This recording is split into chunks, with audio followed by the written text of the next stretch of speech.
bienvenue dans le podcast Ohana Triathlon. Je suis Hermano et je serai votre hôte sur ce podcast.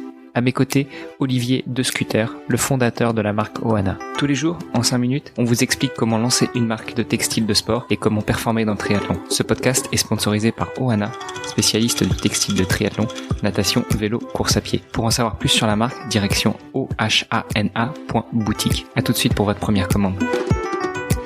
Salut les sportifs, c'est Hermano et vous êtes toujours sur le podcast Ohana. Nous avons bien entamé notre série sur les blessures et la prévention des blessures dans le triathlon. Après une présentation générale, un épisode spécifique sur les blessures en natation, nous continuons avec un épisode spécifique sur les blessures en vélo. Pour m'accompagner, j'ai Olivier De Scuter, le fondateur de la marque Ohana. Salut Olivier. Hello Hermano, je me réjouis de pouvoir parler vélo aujourd'hui. Ah oui, ton sport de prédilection, c'est vrai. Et puis officiant comme notre spécialiste santé et de la question, nous avons toujours Mehdi. Salut Mehdi. Salut Hermano, salut Olivier. Mehdi, aujourd'hui au programme, ce sont les blessures en vélo. Alors, est-ce que tu peux déjà préciser quelles sont les blessures prédominantes que l'on peut rencontrer en vélo? Encore une fois, on parle de blessures liées à l'entraînement et pas forcément d'atteintes liées à des chutes ou à des accidents. Les atteintes dépendent évidemment des sportifs et de leurs antécédents médicaux.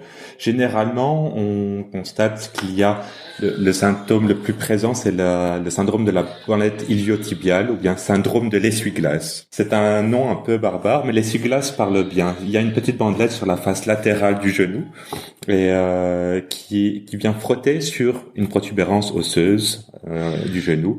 Et ce mouvement de va-et-vient qu'on peut rencontrer aussi en course ou en vélo provoque une irritation de ces fibres et du coup une inflammation. Ça, c'est le syndrome que l'on rencontre le plus souvent. La deuxième atteinte que l'on peut voir, c'est aussi la tendinopathie d'Achille, ou plus couramment tendinite d'Achille, ou tendon calcanéen, qui est à la base du pied. On la rencontre aussi en vélo et à la course à pied. Elle vient d'une sursollicitation et c'est une inflammation du coup du tendon ou de sa gaine au niveau du pied. Est-ce qu'il y aurait aussi des atteintes au niveau du dos, par exemple? Je pense à ça par rapport aux positions du vélo. Oui, alors les atteintes qui arrivent par la suite, ce sont des dorsalgies. Alors on parle de lombalgie, les douleurs qui intéressent la partie lombaire, le bas du dos, et des cervicalgies, les douleurs au niveau des cervicales du cou. Le réglage du matériel est vraiment important à ce moment-là, parce qu'une mauvaise hauteur de selle, une mauvaise longueur de la potence peut provoquer des douleurs à ce niveau. Oui, c'est vrai que autant en natation, à la limite il y a l'élastique, mais ça il suffit de savoir le régler, et puis on prend un peu d'eau dans les yeux et on vide et on recommence, on règle un peu mieux. En course à pied, le matériel qui peut nous gêner, ça va être les chaussures qui seraient pas adaptées, et donc là on aura quelques frottements. Mais par contre, en vélo, je pense que c'est là où le mauvais réglage sur le matériel peut vraiment impacter le plus dans les 3 disciplines. Effectivement, c'est une discipline où on court avec un matériel qui est assez sophistiqué. C'est quand même un cas de vélo avec des roues, avec une chaîne. Du coup, chacun des réglages est important. En natation, on est en quelque sorte seul dans l'eau, et la course à pied, seul sur la terre. Le seul matériel, ce sont les baskets ou le maillot, ce genre de choses. On utilise du coup beaucoup plus de matériel lors de l'épreuve du vélo, et du coup son réglage est primordial. Et finalement, si on exclut les chutes, est-ce qu'on peut dire que toutes les blessures à vélo sont dues justement à des questions de posture? Et donc, si on a une posture idéale, on risque de ne jamais se blesser? Malheureusement, non. Ça serait trop simple et trop beau. Le problème, comme on a parlé dans les autres jours, c'est aussi les antécédents du patient. S'il y a déjà des blessures préexistantes chez le sportif, elles peuvent ressurgir à ce moment-là. Alors, au-delà des anciennes blessures que la personne peut avoir, il y a aussi certaines attitudes positionnelles qu'on peut avoir et qui peuvent engendrer, en tout cas majorer ces affections. On parle par exemple de rotation externe de hanche, de flexum du bassin, de mauvais positionnement du pied, et du coup ces petits mauvais positionnements provoquent une sursollicitation à certains endroits, et du coup ça peut développer certaines douleurs. D'accord. Et est-ce que finalement la durée, la distance peut aussi impacter les différentes blessures? Comme dans toutes les disciplines, les douleurs, et principalement les tendinopathies, sont dues à une sursollicitation. Comme dans l'énorme majorité des sports, un mauvais entraînement, une sursollicitation, une surcharge de travail provoquera du coup des atteintes. Et si la distance est trop longue, si on est mal préparé, si on ne gère pas bien sa charge de travail et son temps de récupération, du coup, les problèmes peuvent arriver également. Alors une question très bête, mais est-ce que tu es au fait ou est-ce que tu as déjà rencontré des blessures notamment liées à la position aéro en triathlon? On parle peut-être plutôt cela de triathlon plutôt long, donc du semi-Ironman, de l'Ironman, où les cyclistes sont allongés sur leur guidon triathlète. Est-ce que ça arrive qu'il y ait justement des positions, des douleurs qui soient générées par cette position? Peut-être parce que le triathlète ou la triathlète tire sur le prolongateur tout en posant les coudes sur le guidon, et donc ce fait de tirer va peut-être créer des douleurs au niveau des poignets ou alors au niveau des coudes? Pas forcément, non. Au niveau des poignets, c'est assez rare. On rencontre ça dans le vélo tout-terrain. Là, on rencontre parce que ces micro-chocs qu'il peut y avoir provoquent des pathologies au niveau des poignets. On parle de canal carpien. Chez les cyclistes en général ou chez le triathlète, généralement, avec ce positionnement-là, il y a des douleurs au niveau cervical parce qu'on a tendance à vouloir redresser un peu plus la tête. Et du coup, les muscles qui sont situés à la base du crâne sont du coup en perpétuelle tension. Et il y a un écrasement un peu des facettes articulaires postérieures au niveau de la nuque, ce qui peut développer des douleurs et des maux de tête et ce genre de choses. Pour illustrer effectivement ces problèmes de sursollicitation des articulations, c'est vrai que moi j'ai une petite anecdote personnelle. J'ai eu l'occasion de faire Paris-Roubaix il y a quelques années à vélo. Alors, j'étais pas en VTT, donc c'était un vélo, c'était pas un vélo de route non plus, c'était ce qu'on appelle un vélo de cyclocross, donc avec des roues un tout petit peu plus larges, mais quand même un cadre rigide et sans aucune suspension. Bon alors, en plus évidemment d'avoir oublié mes gants et de me retrouver avec des énormes ampoules, parce qu'il faut savoir que Paris-Roubaix c'est pas loin de 180 km, mais avec une cinquantaine de kilomètres de secteurs pavés, et c'est des pavés qui sont assez agressifs.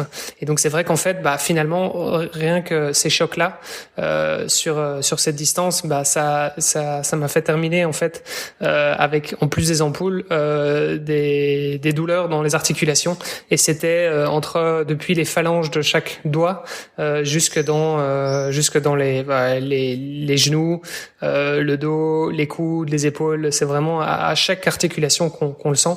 Donc effectivement, j'imagine que si on part soit sur du cross, soit sur des distances encore plus longues, comme on peut le voir par exemple dans l'ultracyclisme, c'est le genre de choses qui peut venir assez rapidement si on n'est pas habitué. Effectivement, on a vu quelquefois sur l'ultracyclisme des fractures de stress au niveau du poignet ou des membres supérieurs, ce qui est vraiment extrêmement rare. Généralement, ça intéresse principalement le membre inférieur et jusqu'à la hanche. Quelquefois, certaines vertèbres chez les marathoniens, mais au niveau des membres supérieurs, c'est très rare. Mehdi, du coup, donc là, on a vu un petit peu quelles sont les blessures les plus classiques que l'on peut rencontrer sur la partie cycliste. Comme hier, on l'a vu sur la partie natation, comment prévenir les blessures sur la partie cycliste? Alors, sur la partie cycliste, ça sera la même chose. Ça sera éviter la surcharge de travail, venir étirer les muscles qui sont sollicités afin de favoriser leur détente, la vascularisation. Il y a certains exercices spécifiques dont j'ai mis quelques illustrations dans le e-book pour venir étendre ce fascia lata ou bandelette iliotibiale. C'est un terme un peu barbare pour dire c'est un gros fascia, c'est-à-dire c'est l'équivalent des fibres d'un tendon. Il est très peu souple. Et du coup, pour pouvoir l'étirer, il faut vraiment faire un travail assez important. C'est pas un muscle où il suffit de faire, on va dire 4-5 fois 30 secondes pour pouvoir avoir déjà un bénéfice. C'est un fascia, il va falloir l'étirer de manière plus longue et de manière un peu plus agressive. Quelquefois, si le sportif vient travailler son fascia lata pour ses douleurs de type essuie-glace, comme on en parlait tout à l'heure, il peut ressortir de chez le thérapeute, kiné, ostéo, avec des bleus sur la face latérale de la jambe, et on utilise quelquefois quelques outils, des crochets pour venir vraiment étirer chacune des fibres et soulager un peu. Du coup, oui, il faut s'y intéresser, il faut s'y prendre à l'avance, pas la dernière minute, pour prévenir les types de blessures dont Olivier nous faisait part tout à l'heure, comme par exemple sur de l'ultracyclisme ou sur une course telle Paris-Roubaix, j'imagine que le matériel a son importance aussi. On l'a vu, le matériel joue un rôle dans la blessure s'il est mal réglé, mais là aussi, si on ne met pas un certain type de matériel, comme par exemple des gants, pour revenir sur ce qu'Olivier nous disait, on risque la blessure. Donc le meilleur moyen de prévenir aussi une blessure en cyclisme, c'est parfois de s'équiper correctement. Bien entendu, il faut s'équiper correctement et il faut s'entraîner aussi. Pour l'ultracyclisme, on peut pas se lancer dans l'ultracyclisme directement. Un remodelage qui se fait au niveau du corps, au niveau morphologique, métabolique, neuromusculaire. Et du coup, cette adaptation peut se faire que si le corps a été habitué progressivement à l'effort et il pourra répondre de manière non douloureuse à ce moment-là. Mehdi, il y a quand même une blessure dont on n'a pas parlé en vélo. C'est la selle, les blessures au niveau de la selle, au niveau du fessier. Je pense que tout humain qui se respecte, qui a déjà fait du vélo dans sa vie, s'il a jamais fait de vélo et que il se fait une balade avec les enfants ou même tout seul, eh bien après 2 heures de vélo, c'est un peu douloureux. Je vous laisse imaginer pour les gens qui font de l'ultracyclisme ou même un Ironman 180 km, ça représente suivant les personnes, entre 4 et 6 heures de vélo. Comment est-ce qu'on peut prévenir les blessures? Comment est-ce qu'on peut prévenir des douleurs au fessier? Et puis tiens, déjà, une première question. Qu'est-ce que c'est que cette douleur que l'on ressent? C'est une contraction au niveau des muscles fessiers à force d'être assis sur la selle? Il existe différents types de douleurs. L'importance du matériel est encore une fois mis en avant. Il faut bien adapter sa selle, bien choisir sa selle, avoir un maillot également qui corresponde bien. Il y a différents types de douleurs. Les douleurs musculaires que l'on peut ressentir intéressent principalement soit le piriforme, qui a un muscle vraiment à l'intérieur de la fesse, qui peut donner des douleurs de type sciatique, comme on entend couramment. Il faut travailler, étirer ce muscle-là. Il y a d'autres muscles qui passent à ce niveau, qui est le psoas iliaque, qui peut donner des douleurs lombaires. Il vient s'insérer également sur la hanche. Les douleurs référées peuvent intéresser également la fesse. Sinon, les autres douleurs que l'on peut rencontrer, ce sont des irritations, des cloques, des indurations aussi. On parle de 3e testicule aussi chez quelques coureurs sportifs, parce qu'il y a une induration qui se crée à ce niveau aussi. Et ce qu'on oublie aussi souvent de dire, c'est l'hygiène. Il faut avoir une très bonne hygiène à ce niveau parce que sinon, les irritations sont majorées. Oui, c'est quelque chose qu'on peut sentir effectivement pas mal sur des longues distances. C'est vrai que avec la transpiration, on a tendance à perdre pas mal de sel et donc en fait, ça peut devenir très irritant. Pour revenir sur le triathlon, c'est vrai que en général, on a tendance à utiliser pas mal de vaseline. Donc que ce soit effectivement au niveau de l'entrejambe ou au niveau du cou par exemple, pour retirer la fonction en néoprène plus rapidement et surtout éviter les frictions pendant la partie natation. Donc voilà, je pense que c'est définitivement quelque chose à mettre sur la checklist de tout triathlète qui va entamer une course, ne jamais oublier son pot de vaseline. Puis on en reparlera, mais ça peut protéger aussi si l'eau est un peu froide. Ok, du coup, oui, pour revenir là-dessus, comment est-ce que on guérit ce type de blessure? Donc tu l'as dit, si c'est une atteinte musculaire, ça va être même après la blessure, des étirements, de la mobilisation, du travail avec le thérapeute. On le rappelle, en cas de blessure, faites-vous accompagner par des spécialistes. Tu vois d'autres solutions, notamment pour les blessures au niveau du fessier. Alors, passons outre les irritations, parce que le meilleur moyen de guérir une irritation, c'est de mettre de la pommade et d'attendre que ça passe, enfin de pas reprendre l'entraînement ou la compétition sur une irritation.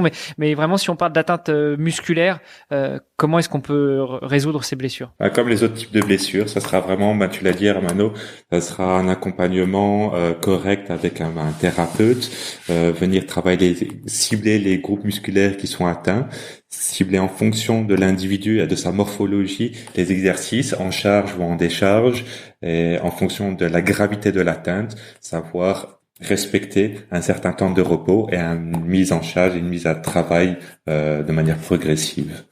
Du coup, on peut pas donner de ligne directrice. On peut donner de grandes lignes. Par exemple, on parlait tout à l'heure des 30 secondes d'étirement à réaliser 4 ou 5 fois. Mais voilà, évidemment, on est tous constitués de manière différente. On est tous différents. On soulagera la personne de manière individualisée et propre à chacun. Super, merci beaucoup Mehdi pour toutes ces précisions. Messieurs, je vous propose qu'on en reste là pour l'épisode d'aujourd'hui, donc une image globale des blessures en cyclisme appliquées au triathlon, et je vous donne rendez-vous demain pour finir cette série avec les blessures appliquées à la course à pied dans le triathlon. Super, merci Hermano, à demain. Ok, ça marche, à demain, salut tout le monde. Merci Mehdi, merci Olivier. Ce podcast est sponsorisé par Ohana. Pour en savoir plus sur les textiles et les valeurs de la marque, rendez-vous sur ohana.boutique. ohana.boutique. À tout de suite pour votre première commande.